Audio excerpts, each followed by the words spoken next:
Hello friends, welcome to my YouTube channel Babita Singh Chemistry Classes. This lecture is for 10th class and this is the last lecture for first chapter, and in this lecture we will discuss about corrosion. In last lecture we have studied about the types of chemical reactions. We have studied 5 types of chemical reactions.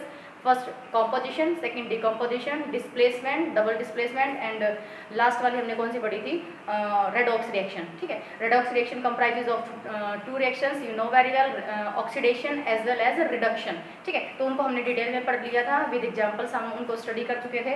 अब पढ़ते हैं कि भाई oxidation की वजह से दो effect daily life में कौन से देखने को मिलते हैं. ठीक है, आप थोड़ा सा ध्यान देंगे कि ऑक्सीडेशन क्या है. ऑक्सीडेशन आपने पढ़ा था कि एडिशन ऑफ ऑक्सीजन. तो ऑक्सीडेशन की वजह से कौन से ऐसे दो इफेक्ट हैं जो हम अपनी डेली लाइफ में देख सकते हैं, देखने को मिलते हैं. तो उसमें जो इफेक्ट है उसमें सबसे पहला कौन सा आता है, corrosion.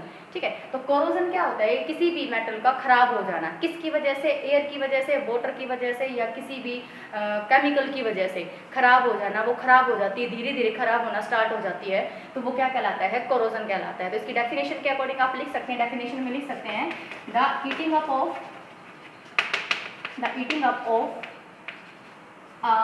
metal in the presence of air, moisture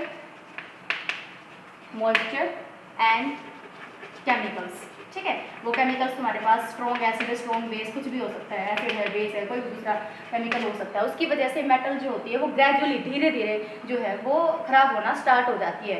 air होगा, मॉइस्चर होगा, या फिर कोई भी एसिड बेस हो सकता है. ठीक है, तो किसी भी मेटल का खराब होना एयर की वजह से, मॉइस्चर की वजह से, वो क्या कहलाता है, कोरोजन कहलाता है. तो कोरोजन का सबसे अच्छा एग्जाम्पल हम पढ़ते हैं rusting of iron. Rusting of iron is the important या most popular form of the corrosion. Okay, rusting of iron क्या होता है कि आयरन जो मेटल होती है उसके ऊपर ब्राउन कलर की लेयर इकट्ठी होनी स्टार्ट हो जाती है. ठीक है, किसकी वजह से, जब हम कोई भी नया ऑब्जेक्ट लाते हैं घर में, किसका बना हुआ, आयरन का बना हुआ. आयरन का कोई भी बना हुआ ऑब्जेक्ट हम घर में लेके आए, हमने उसको बाहर ऐसे ही छोड़ दिया. ठीक है, कभी बारिश हुई, कभी वो बाहर ऑक्सीडेशन हुआ उसका, कभी मॉइस्चर मिला उसको. ठीक है, तो वो धीरे धीरे कैसे होना स्टार्ट हो जाएगा, खराब होना स्टार्ट हो जाता है. और आपको कैसे पता चलेगा कि भाई उसके ऊपर जो ब्राउन लेयर आ जाती है, ठीक है, और उससे पता चलता है वो क्या होती है, रस्ट होती है. तो कोरोजन का बेस्ट एग्जांपल कौन सा होगा, रस्टिंग ऑफ आयरन. ठीक है, इसको हमें डिटेल में नहीं पढ़ना है क्योंकि ये थर्ड चैप्टर के अंदर फिर से आएगा. मेटल्स एंड नॉन मेटल्स वाले चैप्टर के अंदर कोरोजन वहाँ पर फिर से आएगा.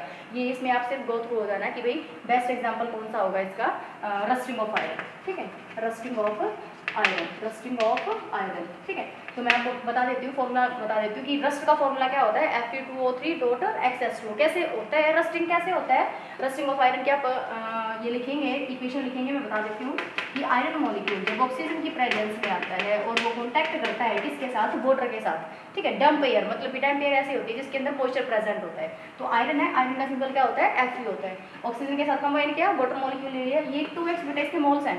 ठीक है, ये x की वैल्यू जो है वो चेंज हो सकती है. तो जब ये वाटर के साथ ऑक्सीजन के साथ कंबाइन करेगा तो आपके पास क्या बना देगा, ferric oxide, Fe2O3.XS2. It is the formula for rust. Okay, ferric oxide dot XS2 dot, इसको डॉट बोलेंगे. ठीक है, किसके साथ, हाइड्रेटेड फॉर्म है ये. ठीक है, हाइड्रेटेड फॉर्म बोली जाती है. हाइड्रेट बना हुआ है तो डॉट लगा हुआ है यहाँ पे. ओके, तो इसको क्या पढ़ेंगे, फेरिक ऑक्साइड और XS2. ठीक है, तो ये किसका फॉर्मूला होता है, रस्ट का फॉर्मूला होता है. Is that clear. तो रस्टिंग ये होती है. ठीक है, तो रस्ट बन जाएगी यहाँ पे. तो रस्टिंग किसका एग्जाम्पल हो गया, कोरोजन का एग्जाम्पल हो गया. और भी बहुत सारी मेटल्स हैं, जैसे कॉपर है. कॉपर भी जो होती है वो कोरोड होना स्टार्ट हो जाती है धीरे धीरे, और कॉपर मेटल का जो कलर है वो ग्रीन होना स्टार्ट हो जाता है. तो ये इसमें बहुत अच्छे अच्छे एग्जाम्पल हम थर्ड चैप्टर के अंदर फिर से पढ़ेंगे. ठीक है, अब देखते हैं दूसरा इफेक्ट किसका, ऑक्सीडेशन का. ऑक्सीडेशन के मैंने आपको बताया कि भाई दो इफेक्ट देखने को मिलते हैं. एक तो हमने कौन सा पढ़ लिया, कोरोजन पढ़ लिया, और दूसरा कौन सा होता है, रेंसिडिटी. ओके, रेंसिडिटी एक्चुअली में रेंसिडिटी है क्या, spoilage of food, damage of food, food का खराब होना, ऑयली फूड का खराब हो जाना ऑक्सीडेशन की वजह से. बेटा ऑयली फूड भी जो होता है वो ऑक्सीडेशन की वजह से ही खराब हो जाता है. वैसे तो क्या कहा जाता है कि भी ऑक्सीजन नेसेसरी है लाइफ के लिए, लेकिन ऑक्सीडेशन जो होता है ऑयली फूड का वो उस फूड को क्या कर देता है, खराब कर देता है, रेंसिड कर देता है. ठीक है, तो इसकी डेफिनेशन आप क्या लिखेंगे, the spoilage of food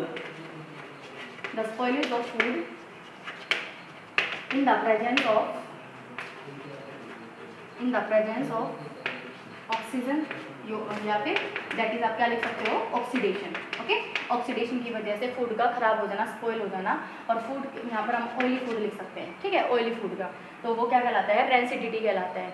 rancidity कहलाएगा, जैसे एक एग्जांपल आ जाए रेंसिडिटी का कि चिप्स और कुरकुरे के पैकेट सभी खाते हैं, ठीक है, उनके अंदर क्या होती है, नाइट्रोजन गैस प्रेजेंट होती है। लेकिन जैसे कोई चिप्स का पैकेट लेके आया, उसको हमने ओपन किया, 5-6 खाए, 5 और 6 पीसेज हमने उसमें से खा लिए, बाकी उसको रख दिया एज इट इज़। 2-3 दिन के बाद देखोगे आप उसकी स्मेल भी चेंज हो चुकी होती है, और उसका जो वो टेस्ट होता है ना, वो भी चेंज हो चुका होता है। क्यों? क्योंकि वो क्या हो चुका होता है, रेंसिड, क्योंकि वो ऑक्सीजन के कॉन्टैक्ट में आ गया। जब तक नाइट्रोजन उसके अंदर थी तब तक उसका वो रेंसिड नहीं हुआ, क्योंकि नाइट्रोजन जो है वो ऑयली फूड के साथ रिएक्शन नहीं करती। क्यों नहीं करती? क्योंकि वो इनर्ट होती है रूम टेम्परेचर पे, वो अनरिएक्टिव होती है। लेकिन ऑक्सीजन की वजह से तो बहुत सारे जो डैमेज्ड प्रोसेस हैं वो हमें देखने को मिलते हैं।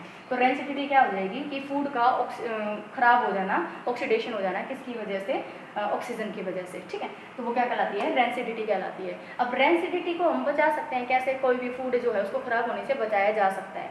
कैसे बचाया जा सकता है, तो आप इसकी प्रिवेंशन लिखेंगे,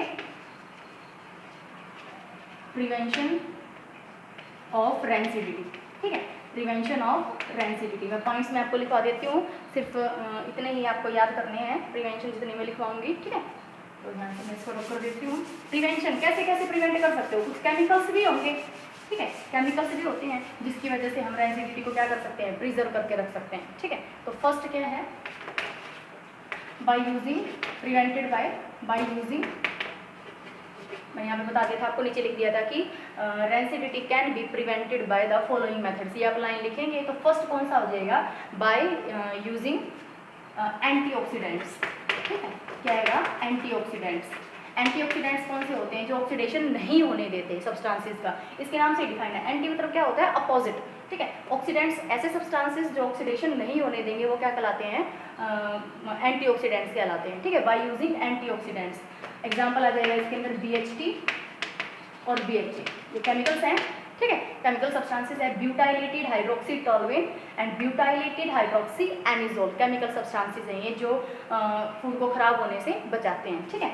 और भी बहुत सारे सब्सटेंस है, जैसे सोडियम बेंजोएट प्रिजर्वेशन का काम करता है वो तो, ठीक है, और बचाता भी है। सेकेंड क्या है,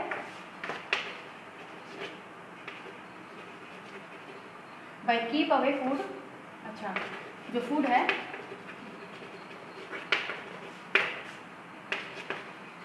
फूड फ्रॉम सनलाइट, ठीक है, food from sunlight.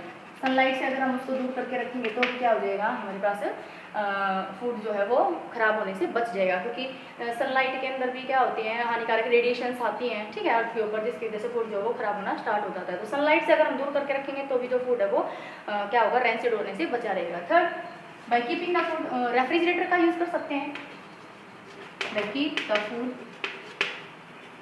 In refrigerator, ठीक है, जो फ्रीज होता है उसके अंदर रख सकते हैं हम, क्योंकि आप जानते हैं कि फ्रीज के अंदर टेम्परेचर बहुत ही कम होता है, और जो बैक्टीरिया वगैरह है, ऑक्सीडेशन जो है वो कम टेम्परेचर के ऊपर नहीं हो सकता। तो रेफ्रिजरेटर के अंदर रख सकते हैं आप, बाय यूजिंग नाइट्रोजन गैस, ठीक है, बाय यूजिंग नाइट्रोजन गैस का भी यूज़ कर सकते हैं।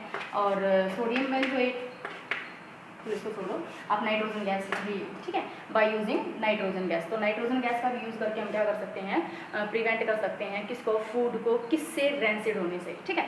तो रेंसिडिटी ऑफ फूड आपने पढ़ लिया है। अब चलते हैं नेक्स्ट टॉपिक के ऊपर, balancing, which is most important, ठीक है। एग्जाम्स में इससे क्वेश्चंस पूछे जाते हैं कि कोई भी रिएक्शंस आपको दी जाएगी, उसको क्या करना है, बैलेंस करना है, ठीक है। लेकिन बैलेंसिंग से पहले आपको कोई भी रिएक्शन जो है, केमिकल रिएक्शन कोई भी हो रही है, डेली लाइफ में भी मैंने पढ़ाया था आपको लेक्चर के अंदर कि डेली लाइफ में भी हम बहुत सारी रिएक्शंस के साथ डील करते हैं। तो रिएक्शंस को आपको इक्वेशन की फॉर्म में लिखना है, ठीक है। तो वो कैसे लिख सकते हो आप, इक्वेशन क्या होती है एक्चुअल में, केमिकल इक्वेशन क्या होगी, ये होती है रिप्रेजेंटेशन किसी भी रिएक्शन की, ठीक है। कोई भी रिएक्शन आपको बता दी गई, जैसे आपको बोल दिया जाए कि मैग्नीशियम रिबन को ऑक्सीजन की प्रेजेंस में बर्न किया जा रहा है और क्या बन रहा है वहाँ से, मैग्नीशियम ऑक्साइड, इसकी इक्वेशन बना के लिखो, ठीक है। तो जो भी बोला गया है उसके सिंबल और उसके फॉर्मूले का यूज़ करके, उस रिएक्शन के फॉर्मूले का यूज़ करके हम उसको कन्वर्ट कर देते हैं किसके अंदर, इक्वेशन के अंदर, ठीक है। तो केमिकल इक्वेशन क्या होती है, इसकी छोटी सी डेफिनेशन है वो आप लिख लेंगे। केमिकल इक्वेशन क्या होती है, it is the representation of, it is the representation of symbol, it is the representation of chemical reaction by using symbol क्या होगा, and formula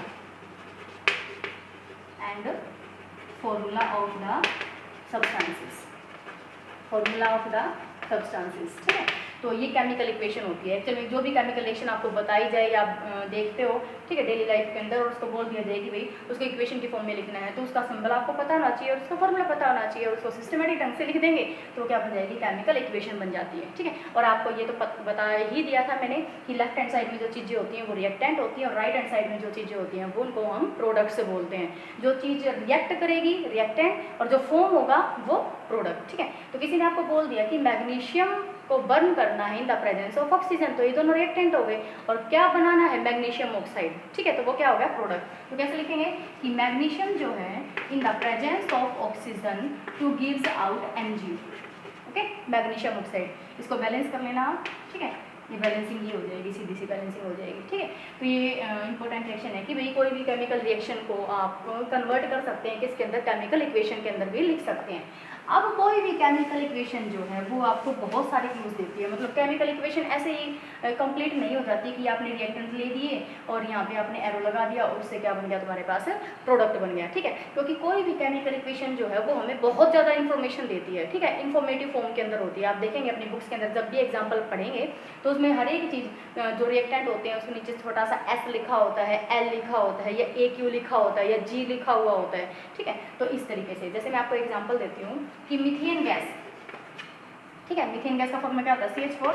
जब इसको ऑक्सीजन की प्रेजेंस में बर्न किया जाता है तो तुम्हारे पास क्या बनेगा, CO2 और H2, जानते हो आप सभी, ठीक है। क्योंकि ये हाइड्रोकार्बन है, हाइड्रोकार्बन जो होते हैं सिंपल जो सैचुरेटेड हाइड्रोकार्बन होते हैं वो ऑक्सीजन की प्रेजेंस में कन्वर्ट हो जाते हैं कार्बन डाइऑक्साइड और वाटर के अंदर, और बहुत ही ज़्यादा हीट एनर्जी बाहर निकलती है। क्या होती है, हीट एनर्जी बाहर निकलती है, ठीक है। तो जो मीथेन थी ये भी गैस की फॉर्म में, ऑक्सीजन भी गैस की फॉर्म में, CO2 भी गैस हो गया, लेकिन ये किस फॉर्म में आ गया, वाटर यहाँ पे गैस की फॉर्म में ही आएगा, ठीक है। तो ये इन्फॉर्मेशन दे रहा है ना कि ये तुमने सब्सटेंस जो है वो गैसेस फॉर्म के अंदर लिए थे और प्रोडक्ट की साइड पे गैसेस फॉर्म में निकले बने, और बाहर जो है हीट भी बाहर निकल जाती है। तो ये सारी चीज़ें इंडिकेशन होनी चाहिए, सभी चीज़ों की इंडिकेशन होनी चाहिए एक पर्टिकुलर केमिकल इक्वेशन के अंदर, ठीक है, कि भाई आपको कोई सॉलिड चीज़ लेनी है या कोई भी चीज़ है, ठीक है। एक एग्जाम्पल और दे देती हूँ मैं, जैसे zinc, when zinc react with the sulphuric acid H2SO4 AQ, ठीक है। एक बार मैं इसका मीनिंग बताऊंगी आपको, क्या बनेगा आपके पास, जिंक सल्फेट प्लस में हाइड्रोजन गैस, ठीक है, ये गैस की फॉर्म में, ये प्लस की फॉर्म में, अगेन F+, और ये जो जिंक होती है ये लैब के अंदर आप देखेंगे लैब में जिंक ग्रैनुल्स प्रेजेंट होते हैं, ठीक है, सॉलिड फॉर्म के अंदर प्रेजेंट होता है। ये जो S लिखा हुआ है ये सॉलिड है, AQ क्या होता है, aqueous, it is used for aqueous, और एक्वस का मीनिंग क्या होता है, पानी, ठीक है। जब भी किसी सब्सटेंस को हम किसके अंदर ऐड करते हैं, पानी के अंदर, वाटर के अंदर, कोई भी सब्सटेंस वाटर के अंदर ऐड करके बनाया जाता है सॉल्यूशन, तो उसको क्या बोला जाता है, एक्वस बोला जाता है। और सल्फ्यूरिक एसिड का जो दूसरा नाम है जिसको हम क्या बोल सकते हैं, किंग ऑफ केमिकल, ये क्या है, किंग ऑफ केमिकल। आप जानते हैं कि 3 स्ट्रॉन्ग एसिड्स होते हैं, HCl, HNO3 एंड H2SO4, ठीक है। तो तीनों स्ट्रॉन्ग एसिड है, लेकिन जो सल्फ्यूरिक एसिड है ये बहुत ज़्यादा यूज किया जाता है डिफरेंट इंडस्ट्रीज के अंदर, that's why it is known as the king of chemical, okay. तो चलो हम अपने टॉपिक पे आते हैं, इसमें क्या कह रहा है ये कि जो जिंक है वो सॉलिड स्टेट के अंदर है, सल्फ्यूरिक एसिड एक्वस मतलब पानी के अंदर डिजोल्व करके लिया हुआ, इसको हीट किया, सॉरी क्या बन जाएगा, यहाँ से हीटिंग की जरूरत नहीं है, जिंक सल्फेट, ठीक है, एक्वस फॉर्म के अंदर आ जाएगा और हाइड्रोजन गैस निकल जाएगी। और मैंने साइन जो है वो ऊपर की तरफ लगाया हुआ है, इसका मीनिंग है बेटा, ठीक है, क्योंकि जो हाइड्रोजन गैस है वो ऊपर की तरफ चली जाएगी, ओके। तो ये भी इन्फॉर्मेशन दे रही है। और देख लो आप एग्जाम्पल, जैसे सिल्वर नाइट्रेट लिया आपने, ठीक है, ये मैंने एग्जाम्पल करवाया भी था आपको डबल डिस्प्लेसमेंट रिएक्शन के अंदर, ठीक है। सोडियम क्लोराइड ले लिया आपने यहाँ पे, तो क्या बनेगा आपके पास, AgCl प्लस में NaNO3, ठीक है, ये लिक्विड फॉर्म के अंदर आते हुए जाएंगे। और ये जो है ये क्या बनेगा, प्रेसिपिटेट, वाइट कलर के प्रेसिपिटेट थे ये, ठीक है। और जब जहाँ पर प्रेसिपिटेट बनते हैं उसको हम डाउन एरो से दिखाते हैं। इसका मतलब क्या हुआ कि जो प्रेसिपिटेट है वो टेस्ट ट्यूब के अंदर इकट्ठे हो जाते हैं। तो इस प्रकार बेटा कोई भी जो इक्वेशन होती है वो आपको बहुत ज़्यादा इन्फॉर्मेशन देती है, ठीक है। तो एक चीज़ और रहेगी, इन्फॉर्मेशन देती है, एक ऐसी रिएक्शन करवा देती हूँ जिसमें आपको कैटलिस्ट की ज़रूरत पड़ेगी। आपको दे दिया गया कार्बन मोनोऑक्साइड, ठीक है, और दे दी गई आपको hydrogen, okay. Carbon monoxide gas के अंदर जब आप हाइड्रोजन गैस को ऐड करवाओगे you will get methanol, CH3OH, ठीक है, क्या मिलेगा आपको, मिथेनॉल मिल जाएगा। तो इसकी बैलेंसिंग करेंगे आप, ये हाइड्रोजन 4 है यहाँ पे, 3 and 4, 1 और 2 2 जा 4, ठीक है, और कार्बन 1 है, ऑक्सीजन 1 है, डन, ठीक है। लेकिन यहाँ पर जो कंडीशन है ना, ये अपने आप मिक्स करने से मिथेनॉल नहीं बन जाएगी आपके पास। यहाँ पर आपको क्या लेना पड़ेगा, 300 डिग्री सेल्सियस टेम्परेचर और 300 एटमॉस्फेरिक प्रेशर, ओके। लेकिन जो अपना एटमॉस्फेरिक प्रेशर होता है वो कितना होता है, मतलब कि जो रूम का प्रेशर होता है या फिर एटमॉस्फेरिक जो होता है 1 एटमॉस्फेरिक, ठीक है। लेकिन यहाँ पर कैटलिस्ट का भी यूज़ करेंगे, वो कैटलिस्ट है जिंक ऑक्साइड या क्रोमियम ऑक्साइड, CrO3, ठीक है। तो ये जब तक कैटलिस्ट आप इनके अंदर नहीं डालोगे तब तक ये दोनों आपस में रिएक्शन नहीं करेंगे और तुम्हारे पास मिथेनॉल का फॉर्मेशन नहीं होगा। तो ये एसेंशियल कंडीशंस हैं। कई आपको देखने को मिलेंगे कि एरो के ऊपर कभी कुछ लिखा हुआ है जो ऐसी रिएक्शंस हैं जो बिना कैटलिस्ट के नहीं यूज़ हो सकती, तो इसलिए, ठीक है। तो जिंक ऑक्साइड है, क्रोमियम ऑक्साइड है, ये सारी चीज़ें इसके अंदर आ जाएंगी। तो ये सारे बता रहा है आपको, ये गैस फॉर्म में, गैसिड फॉर्म में, लिक्विड फॉर्म के अंदर आ जाएगा, ठीक है। तो यहाँ से क्या बन जाएगा तुम्हारे पास, और लेकिन क्या डालना पड़ेगा आपको, जिंक ऑक्साइड और क्रोमियम ऑक्साइड। अगर ये चीज़ें नहीं डालोगे तो ये रिएक्शन नहीं होगी। तो असेंशियल कंडीशंस, तो ये इक्वेशन थी ना, इक्वेशन सारी चीज़ों को इंडिकेट कर रही है कि भाई इसको इसमें लेना है, इस स्टेट के अंदर लेना है, इतना टेम्परेचर डालो, इतना प्रेशर होगा इसके अंदर, और ये कैटलिस्ट डालना पड़ेगा। अच्छा, मैं बार बार आपको कैटलिस्ट का नाम बता रही हूँ, कैटलिस्ट, ठीक है। कैटलिस्ट क्या होते हैं, ये ऐसे सब्सटेंस होते हैं जो रिएक्शन के बीच में डाले जाते हैं, ठीक है। कार्बन मोनोऑक्साइड और हाइड्रोजन जो है रिएक्शन करना स्टार्ट किया, इसके बीच में क्या डाल दिया हमने, कैटलिस्ट डाल दिए। कैटलिस्ट ऐसे सब्सटेंस हैं जो रेट ऑफ रिएक्शन को फास्ट कर देते हैं, मतलब कि अगर ये रिएक्शन मतलब 10 गुना बढ़ा देते हैं किसी भी रिएक्शन को, ठीक है, तो मतलब रेट ऑफ रिएक्शन को फास्ट कर देते हैं, बढ़ा देते हैं उस रिएक्शन को। अगर ये दोनों रिएक्शन नहीं कर पा रहे हैं तो कैटलिस्ट डाल दो इसके अंदर, जो इसकी एक्टिवेशन एनर्जी को क्या कर देंगे, बढ़ा देंगे, जल्दी से रिएक्शन करना स्टार्ट कर जाएंगे और क्या बन जाएगा तुम्हारे पास, मिथेनॉल। इसका फॉर्मूला है ये मिथेनॉल का, ठीक है। 4 चैप्टर के अंदर हम पढ़ेंगे, इसमें 4 चैप्टर के अंदर कार्बन कंपाउंड्स, तो वहाँ पर आएगा मिथेनॉल। और ड्रिंकिंग पर्पज के लिए कौन सी अल्कोहल यूज की जाती है, दैट इज इथेनॉल। वो उसका फॉर्मूला क्या होता है, CH3 CH2OH, ठीक है। अल्कोहल के दोनों ये फॉर्म है ये, लेकिन इथेनॉल जो है वो ड्रिंकिंग पर्पज में यूज की जाती है, ये पॉइजनस होती है, ठीक है। CH3OH जो है ये क्या होती है, पॉइजनस होती है, ओके। अब आते हैं बैलेंसिंग के ऊपर, मैं इसको रख कर देती हूँ।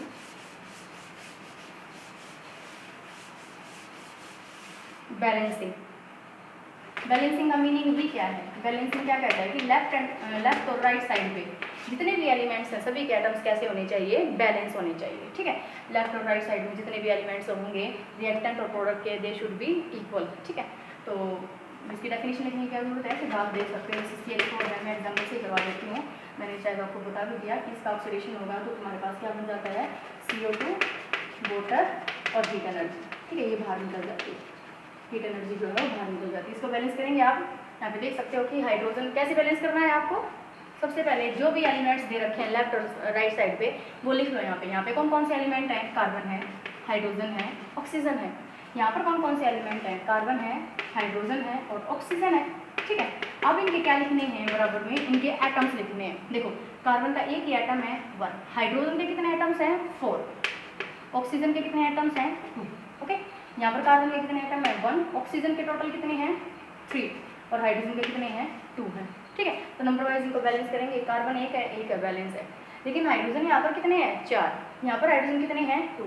तो बेटा जब भी आपको बैलेंसिंग करनी हो तो आप उसके आगे इंटीजर लगाते हैं, ठीक है। जैसे हाइड्रोजन यहाँ पर तो कितने हैं 4, यहाँ पर कितने हैं 2 हैं, तो अगर मैं यहाँ पर 2 लगा दूंगी तो ये बैलेंस हो जाएगा, क्योंकि इसको जब करोगे तो ये मल्टीप्लाई में जाते हैं, ठीक है। जो इंटीजर होंगे इनको आप क्या करोगे, मल्टीप्लाई करोगे, 2 2 जा 4, तो हाइड्रोजन तो यहाँ पर कितने हो गए 4 हो गए, लेकिन ऑक्सीजन कितने हो गए, अब टोटल देखना, ये जो 2 है वो हाइड्रोजन के लिए भी काउंट होगा और ऑक्सीजन के लिए भी काउंट होगा, ध्यान रखेंगे आप, ठीक है। इसके एटम्स 2 थे तो इसको मैंने मल्टीप्लाई कर दिया इससे, लेकिन इसका एटम तो एक ही है, एक से मल्टीप्लाई करोगे तो 2 आ जाएगा, तो 2 ऑक्सीजन यहाँ है और 2 ऑक्सीजन आप यहाँ देख सकते हो, तो कितने हो गए ये 4, ठीक है। लेकिन इधर ऑक्सीजन कितने हैं 2, तो इसको मैं कितने से मल्टीप्लाई कर दूँ 2 से, अगर मैं इसको 2 से मल्टीप्लाई कर दूँगी तो 2 2 जा 4, तो यहाँ भी 4 ऑक्सीजन हो जाएंगे। It is a balanced chemical equation, ठीक है। तो ये क्या हो चुकी है, बैलेंस हो चुकी है, बिल्कुल इजी है।